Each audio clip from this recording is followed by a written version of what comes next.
some noise. Come on, guys. Wake the heck up. Come on. Woo! There we go. Love it. Show of hands, who is new? Ow! Yeah. I like that. All right, cool. Who is licensed? Who's not licensed? Perfect. You guys are going around a lot today. So, where did I start? $25,000 a month on an average is very attainable if you do the work.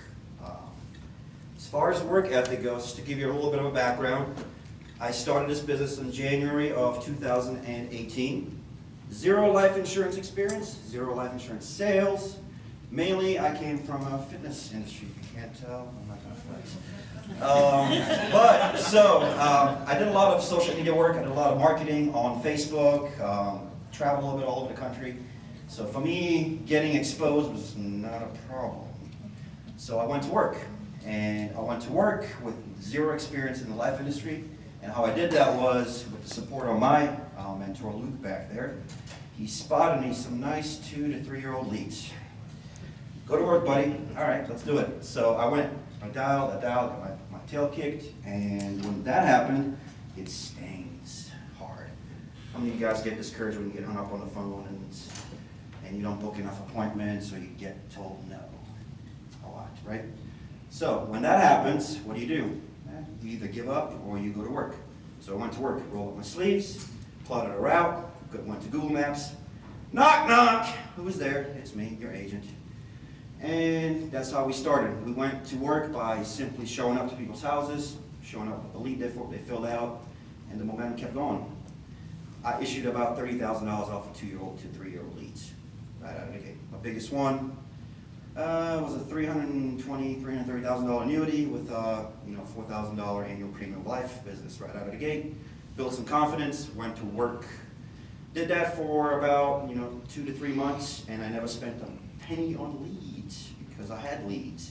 And then I ran out of war market recruits and leads, so to say, and Luke was like, yeah, buddy, when are you going to buy some more leads? And you realize if you don't spend money in the business, you're never going to grow, right? I was like, yeah, I like commas in my bank account, but I'm good. So I went and dumped about $3 grand into the leads, turned around, sold 12, made more, turned around, kept buying leads, and the activity just kept doubling and tripling and doubling and tripling. So the whole point to that is, if you don't invest in your business, you're not going to grow. With no leads, the activity is just going to die down. So a couple of things. Buy your leads, and by that I mean buy them weekly. If you're a brand new agent starting out today, tomorrow, and the next month, whatever you sell, your first policy, 50-50 split. If it's $1,000, take the $500, buy leads, spend the whole thing on leads.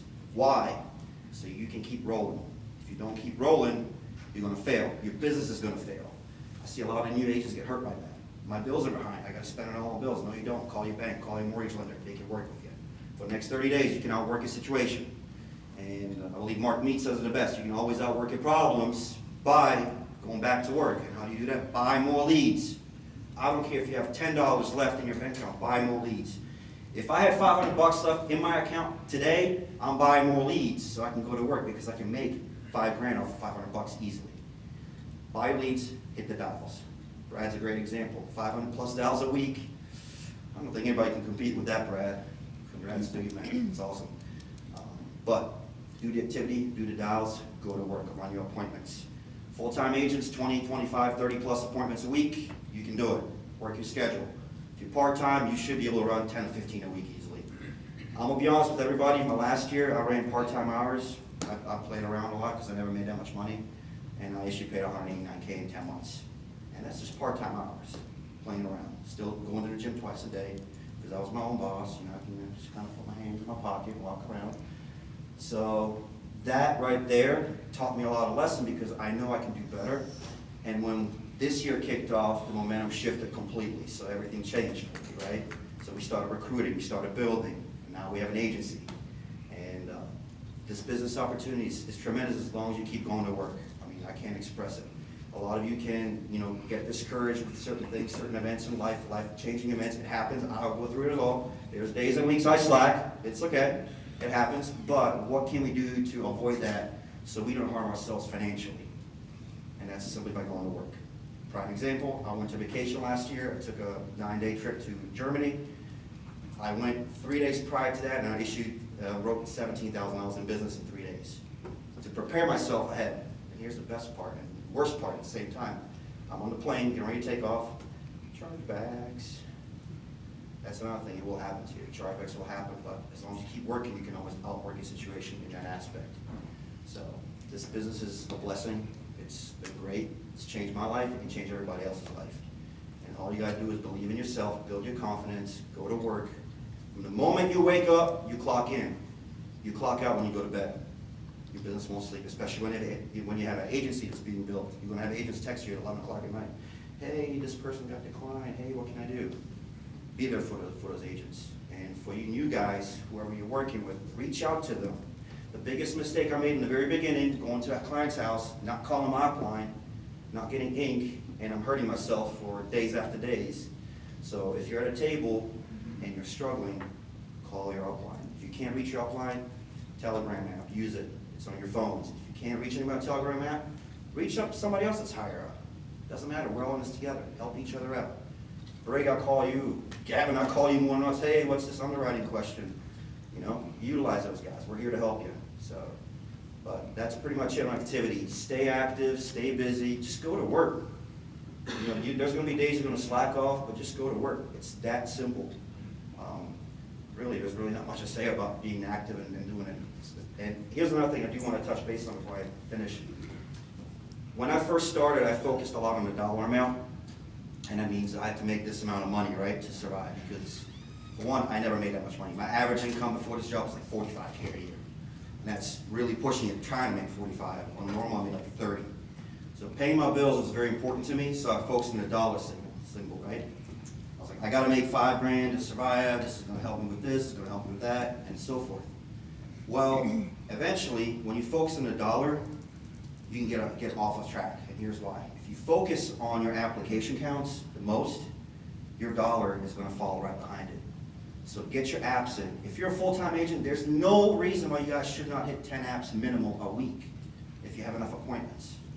On a part-time basis, 6 to 8, easily doable if you book a couple nights in the week, and your weekends should be free if you're not working your other jobs. You can easily book 6 to 7 appointments throughout the Saturday and Sunday, if not more, to get that minimum of 6 to 8 apps in. You do that, your bank account's going to grow. Because you got to factor in your no-shows, your declines, and everything else that comes along the way. But you keep writing more apps, it's going to work itself out eventually. So focus on the app count, and everything else will work out. I can take a few questions. Yes, sir. Can you, because we have so many new people in here, can you go over what your schedule is weekly? Absolutely. So Monday, Thursday, we do the dials, like we all participate in. If you're not doing the dials or joining in Zoom, please do. A lot of good information on it that we do for training, listening to agents dial, learning how to overcome objections. So Monday, Thursday, we dial.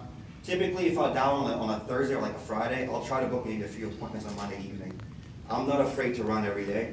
Primarily, I don't have kids, so I play mom and dad with my girlfriend. So I'm very fortunate that way because I don't have a lot of family duties, so I can run almost every day if I choose to. So I'll run a few appointments on a Monday. Tuesday, I try to book 6 to 7, but my appointments are a little bit spread out because I have different areas to cover where I live at in Virginia. And then I do the same thing on Thursday, on Wednesday. Thursday, I try to do the same, couple of appointments in the evening. Friday, about half a day, and then Saturday, I try to fill my schedule up. Sunday, if I want to run, I want to run, depending who's willing to sit down with me. And that's kind of like how I do. In between my appointments, I'll recruit, because it's easy. You can just put your headphones in and talk to somebody, recruit, get their information, text them over to you. Tyler Wednesday, I did it with you guys when you guys were calling me. They're my recruits here today. So I did it with them. I was on the phone. We recruited them while I was going to an actual appointment. So it's very easy to work in within your schedule. It's called windshield time. Utilize it. And no better way than either to go ahead and do some recruiting, listening to some training. Most of the time, I'm on my way to an appointment on a Friday morning, but I'm listening into the Facebook Live T&L call. So a great way to utilize the strategies to stay active and productive. So pretty much, John, to answer your question, I try to stay active 6 days out of the week. So how many hours do you think you dial a week? A dial? Depends on my success ratio, to be honest with you. Like, there's days I'll literally sit for 3 hours and I'll get 250 dials out and I'll book my schedule up. Then there's days I'll have to dial more. So if Monday, my 250 dials don't work out, I'll go back and dial another 2 to 3 hours on a Tuesday. And I'll spread it out throughout the week. So typically, it depends on how my week goes, but I wanna say on average about 6 to 7. Yeah. How many times you run the league? Right now, the most I've ran right now is 25, so an average of 20 to 25 a week, yeah. And what's your issue pay for the year so far? Without the last calendar, probably about 110, 115. About 115 Mhm. 5 months. What's that? So you want about 115 to 5 months? Correct, yeah. So about 6 hours dialing, Mhm. 20 appointments, 27 hours there. So about 27, 28 hours and you're about 115,000. Correct. Granted, in February was a really bad month for me because I decided to drive to Vegas to convention instead of fly. That was a 3-day trip. Don't do that if you live on the East Coast. So I lost a couple of days, about 10 days in production out that way, so I could have made one February. So February really hurt me this year. I would have been a lot higher at that point. But, yeah. Questions, anybody else? Yes, Brad? So how do you maintain a work-life balance? Because I see you working a lot. Yes. So one thing I made an adjustment on, before I started this business, my workout schedule was in the evenings. So I was very heavy on, like, I gotta go get my gym workout 5, 6 o'clock in the evening, everybody else in there, chest day for everybody every single day, right? So, so I went and made adjustments. I now shifted my personal time in the morning. I go in the gym in the morning, I do my pending in the morning, I check my bank account deposits in the morning because I'm very picky about seeing what's coming in my account every day. And then I go to work. I typically, if I have a client that I can book early in the morning, I'll book them and I'll completely skip the gym, I don't care. I've made adjustments to that, I made sacrifices and promises to myself that my clients are more important. I can go in the gym at 12 o'clock at night, I have a gym at my apartment complex. So that's one of the main things I've shifted to stay busy. And me personally, I will drive across country if I have to see a client because I don't mind driving, that's just how I am. So I like to be out, especially in the spring and summertime, to me it's nice. Office, sit inside and just trying to do lots of distractions, cell phones, computers, TV, whatever. I'll get in my car. If I can't get a hold of somebody, if I dial them on a Monday, I'll door knock you, I don't care. That's just how I am, I'm very relentless like that. And I've rescheduled and rebooked appointments 3 to 4 times before I actually sat with them. And that's another thing, don't give up on your leads, guys. Just because they tell you no the first time, it could be a bad time for them. I've ran into so many people, oh, it's not a good time. Well, it's not a good time for me either, so when can you sit down? Maybe in a week. Okay, I'll book you for a week tentatively. I'll show up. If you don't call me by then, we'll sit down. Perfect. And it actually worked out quite a bit for me. So just show up. Just work those leads. So as I'm out in the field every single day, I try to find something I can be productive in. New lead comes in, pull over, make a call, set the appointment. You know, jump in on a training call, whatever the case is. Most of the Zoom calls that we do every Monday and Thursday, I'm in a car. I'm not, anywhere else. Well, I'm in the gym, finishing up my workout, I'm finishing up work. I'm like, oh, cool, Zoom call, let's go do that. I'll go in the car, finish the rest. Just make adjustments to your schedule. If you have a family, that you have kids in the evenings, be aggressive in the mornings and afternoons, or the weekends. If your life partner can help you watch the kids for Saturday, I'm sure you guys can work it out. But there's ways to work a schedule however you want, and that's one of the beautiful things about this business. Nobody can tell me how to run my schedule, only you can. So it's all in your control how you set your schedule up for success. And we're here to help you build that success along the way. Any more questions? Nobody? Man, I'm offended. Well, I appreciate you guys. Oh, did you have a question? Yeah, I did. So, when you're getting a lot of no, how do you keep yourself motivated?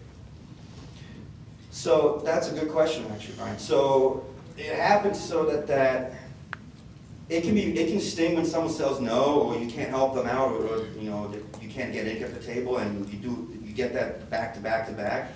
I just look at it this way. There was a week that I booked 20 appointments in 3.5 days, 13 no-shows. Most of you would get kicked in the gut when that happens, right? It's like, oh, this job sucks, right?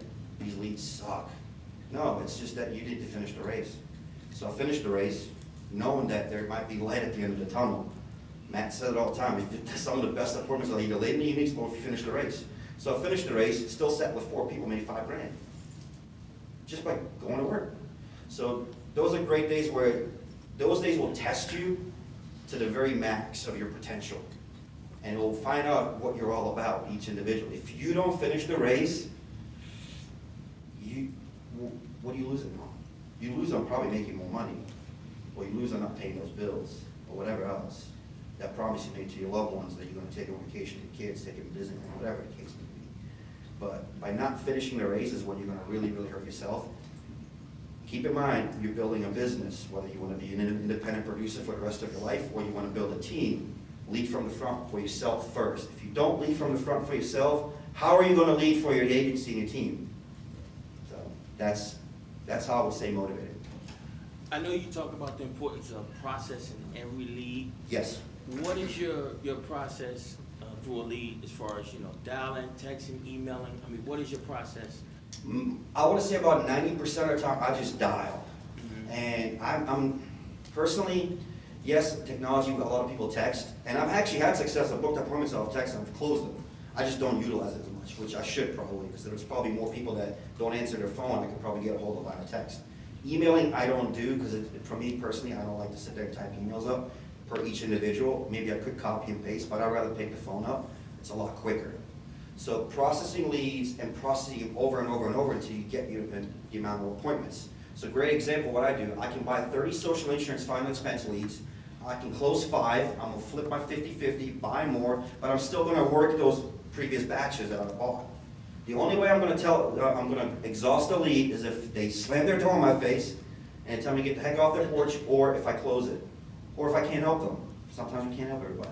But that's just my process, my personal process, because I will use those leads. I have a stack of them that I still haven't got to because I work new ones that come in, and I use the other ones as fill-in leads, because chances are I can get a hold of them on the phone, and they're hard to get a hold of. So your skill set is going to determine how you get a hold of them.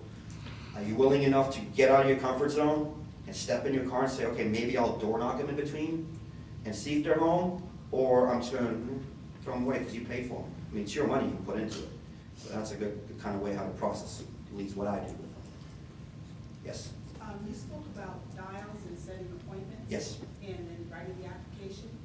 What about your recruiting process? How do you do that? So the same thing with recruiting. When I recruit, I want to make sure that the people I talk to, this is a great fit for them. Sometimes they work 1 or 2 other jobs and they want better opportunities. The biggest thing is they'll see the money. I'm very transparent. If you guys follow me on Facebook, I will post my direct deposits online. It's real, it's real. This is something that can happen for every single person. So they first ask me, oh, what do you do for a living and everything else? Great, shoot me a message, let's set up a time to talk.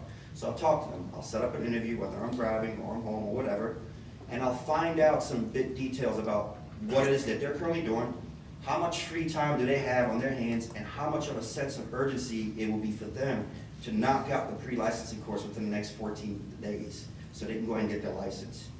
And I've recruited a lot of people, and none of them, half of them haven't even started the exam effects.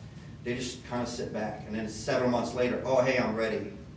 Oh, great, your voucher expired, you gotta pay for it. Sorry, I already sent you an email, you should have used it. So, not everybody's gonna work out. Same thing when you book your leads. It's your job to determine as an agency leader who's gonna be a great fit for your team. So that's why constantly recruiting until you find that group of individuals is gonna be very beneficial, not only to themselves, but also for your growing agency as well. So the more you find the right people and the more they're willing to be coachable along the process. Most people are not coachable these days. They just want the easy way out. Oh, $2,000 in 2 days, I can do that. You haven't even completed your course. So not everybody's gonna be there. But if you set early expectations, and Luke's gonna talk about that today too, early expectations for your recruits to get done with the exam effects, get your license and get your contract within 3 to 4 weeks. Anybody can start this. By next month, they can get paid, if not sooner. I had recruits in my agency that finished their exam and got their license within 7 days. That tells me they want to go to work, and they did. So bring early expectations, make sure they can do those things, and follow up with them within 7 days to see where they're sitting at. If they're not processing steps A and B, they're never going to get to C. So that's just kind of like how you want to do the same thing with as you're doing your dials, booking your appointments and everything else. And try to book your interviews while you go into an appointment with a recruit, because you're already out there. Might as well just get on a phone call, put your headphones in, and then talk to them. Awesome. All right? Okay, thank you so much.